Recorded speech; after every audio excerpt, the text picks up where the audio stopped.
Good morning. Today we'll discuss about the random access procedure in detail with explanation for LT technology. So I'll start with the basics and then I'll explain you the random access operations, how it happens in LT. So let's go. Let's understand how random access operates in LT. So two types of random access procedure are defined in standard for FDD as per 3GPP standardization. One is contention based random access and second one is contention free random access. So why these two types? One is basically the UE when request any services, so it requires some of the random access preambles which is selected randomly by the UE, and this second one is the contention free, which is used for handover and basically for handover purposes. So that preamble is for that particular UE to address, and which is defined by the network or by the eNode B for the particular UE. So contention based and contention free random access. Contention based random access involves the UE randomly selecting a preamble, as I told, sequence from a predefined list in order to access the cell. It's a 4-step procedure. I'll tell you what are the 4 steps. And the contention free random access involves the UE being sent a preamble sequence to use in random access process, which uniquely identifies the UE to the cell. It is a 3-step process, which is faster than contention based. Definitely the contention based is a 4-step procedure. So let's understand the contention free, the 3-step procedure. Initially, if I'll talk about the flows, the eNode B sends a random access assignment in the downlink from eNode B towards the UE. Then step number 2, the random access preamble, the same preamble which is sent by the eNode B to the UE. The UE uses that to access the network in the uplink. And the 3rd step, where the random access response is given by the eNode B that I have received your random access. So these are the 3 steps used for contention free random access. Then on the contention based random access side, we send the random access preamble, randomly selecting any preamble to the network. We get a random access response if everything is okay from the eNode B. Step number 3 is we schedule the transmission after getting the random access response and the detail and the required ingredients received by the UE. It sends the scheduled transmission, the 3rd step. Okay, and the 4th step is contention resolution, which is again comes from the node B towards the UE.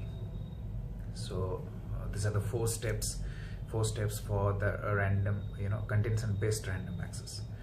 So this is all about the 2 random access operations in the FDD LT. Let's go in detail what happens with these flows. So let's take the contention based random access, which is the most common. So I'll tell you what happens and they'll explain you detailing what happens in each of the 4 steps. In step number 1, a preamble will be selected by the UE randomly and transmitted in the available subframe based on the correlation of the node B, may detect the access, and furthermore can measure the timing of the UE transmission. Okay, the random access preamble from the UE towards the node B. Okay, so that happens in PRACH or physical random access channel. Step number 2, the eNode B answers using the same preamble which is requested or randomly picked off and requested by the UE in the uplink. The node B answers using the same preamble, and at this point a timing advance will be fixed. Information on the scheduled resource will be exchanged on a temporary CRNTI, okay, will be assigned in the second step. So what happens in the second step in the random access response? Actually, a random access RNTI, it is addressed with the same, it has been sent by the UE. Then a random access preamble ID, the timing advance, the initial UE grant, and temporary CRNTI. These things are transmitted in the downlink from the inode B towards the UE in the random access response. Then step number 3, when the UE sends its ID, the type of ID depends on the state in which state the UE is, and in case of the idle state, conveys at least the NAS UE identifiers, like the MC, International Mobile Subscriber Identity, and the TMZ, Temporary Mobile Subscriber Identity. Else the CRNTI is used, for example, handover process. So these are the things which is transmitted by the UE in the third step. Okay, when the UE sends the NAS information or the CRNTI used for handover. So in the third step, what happens exactly in the scheduled transmission? The UE sends a temporary CRNTI and the NAS information in the layer 3 messages in the PUSCH, physical uplink shared channel. Or if PUSCH is not available, normally it is PUSCH. Then the fourth step or the last step, the contents and resolution is performed. That is, the inode B addresses the UE using the CRNTI sent by the UE. So here it is PDSCH, okay, which gives the contents and resolution in the downlink from the inode B towards the UE, which includes L3 messages and then details of layer 3 messages and all. So that is contents and resolution in the fourth step. So that's all about the contention based random access. I hope you understood it. And the last or the second part of the random access is contention free random access. I'll go very quickly so that random access you'll be understood end to end in FDD technology as per the 3GPP standardization. So in the contention free random access, what happens during it is used basically during a handover. Okay, so during handover, a temporary valid preamble will be issued to the UE from the inode B or from the network side. It is temporary, dedicated to the particular UE. So it is temporary because it may be used some other time with some other UEs, but for that particular timing you are assigning that particular temporary preamble to the particular UE dedicated for that particular UE. So no contention resolution is also needed, as the preamble shall not be used by other UEs. It is for that particular UE assigned by the network temporarily. So in the downlink, the random access preamble assignment is done by the node B to the UE.